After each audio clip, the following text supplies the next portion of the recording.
So this is the backstrap of the deer.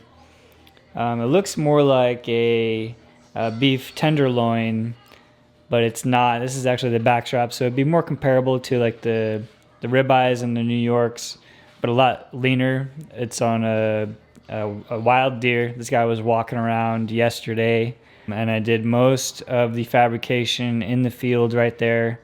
I brought some paper out, laid the paper down, and skinned, fabricated the deer in the field. The backstrap, it'll pretty much eat like a beef tenderloin, and I'm going to fabricate it pretty much like a beef tenderloin from this point. I fabricated the entire deer with this F-dick blade and this pair of shears, which came in handy.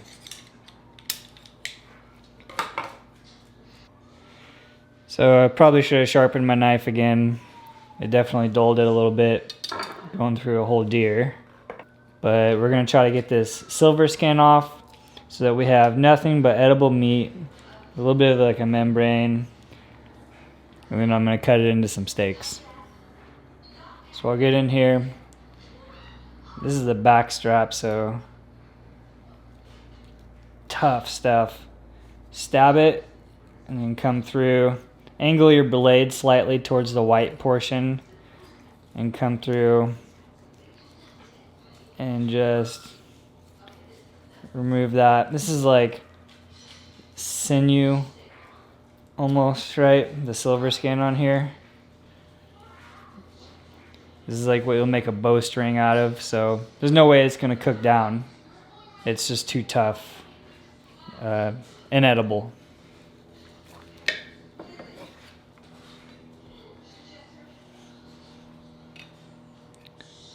Trim it up, make it presentable.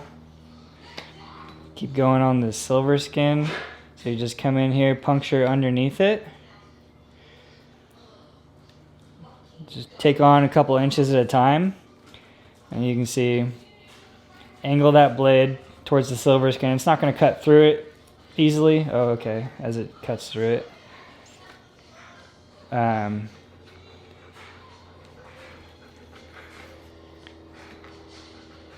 Should be able to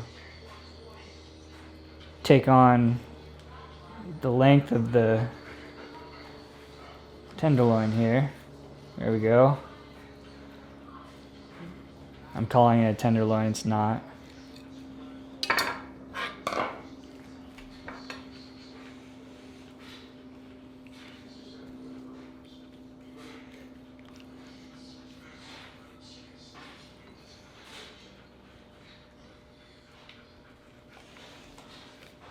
So you just come through, keep doing that until all the white's gone. Like I said, it's inedible. Alright, I've done a decent hack job here. Basically just attacked all the white that I saw. Did the same process, getting the knife underneath it. So one more thing I want to point out here is this little part right here.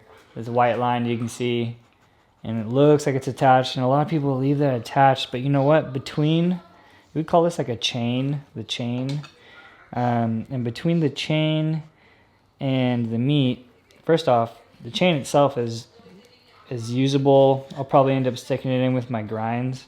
All the usable trim I'm just going to make into a ground venison sausage. But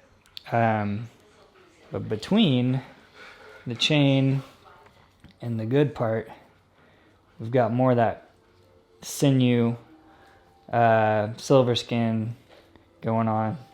So I'm getting in here. You can see it right here. It's underneath there.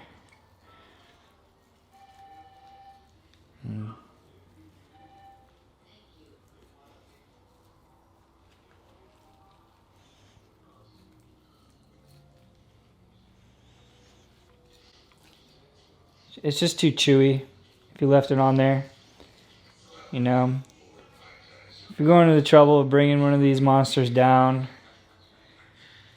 and cooking up a steak,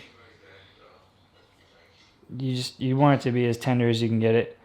And you know, for this is about the size of a small beef tenderloin, and you could pay, I mean, especially for high quality beef, you'll pay well over $100 for this in the grocery store. I'm very fortunate to be able to harvest this deer and bring it home to eat well. And I think I got it. It's a usable trim. I'll grind it up. All right, so from here, I'm gonna go with my slicing knife. So there's a bit of a grain. You can kind of see the angle of the grain here. You see the lines going this way, so I can tell there's a bit of a grain. So I'm gonna come in basically 90 degrees against that grain and come in this little bit will be for the dog and I, a little taster. And then come in like this, like that. That's a small steak. I mean, they're all little medallion steaks.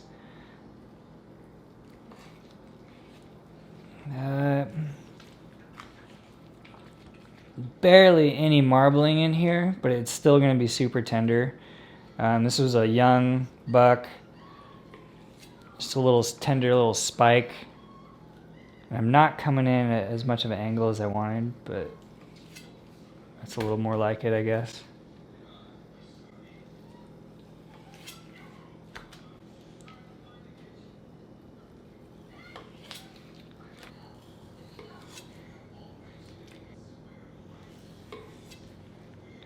And I'll just bag these up individually.